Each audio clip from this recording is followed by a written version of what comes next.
লেখাপড়া করে যে অনাহারে মরে সে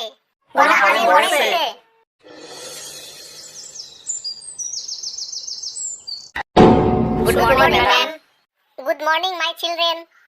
তোমরা এই বাংলার তথা দেশের ভবিষ্যৎ।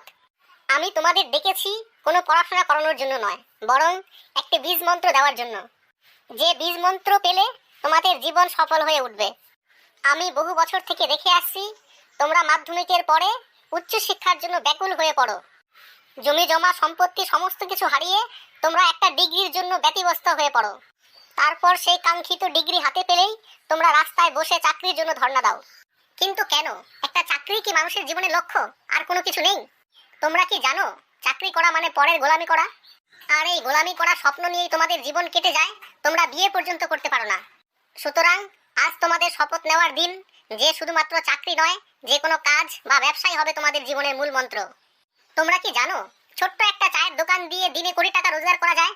গভর্নমেন্ট চাকরি না করে ঘুগনি চপ ঘটি ভাজা এগুলো বিক্রি করে 5 তলা বাড়ি বানানো যায়। আর এগুলো যদি করতে না পারো, তোমরা শুধুমাত্র রাস্তার ধারে একটা ছোট্ট টেবিল নিয়ে ডিয়ার লটারি বিক্রি করো, তাহলেই দেখবে 3 বেলা 3 কোটি টাকার মালিক হয়ে যাবে। অথচ গভর্নমেন্ট চাকরি বা চাকর হয়ে সারা জীবনেও কোটি টাকার মুখ দেখতে পাবে না। তাহলে এবার তোমরা আমার সঙ্গে সঙ্গে বীজ মন্ত্রটি উচ্চারণ করবে। Okay ma'am. লেখাপড়া করে যে অনাহারে মরে সে জানার কোনো শেষ নাই জানার চেষ্টা বৃথা তাই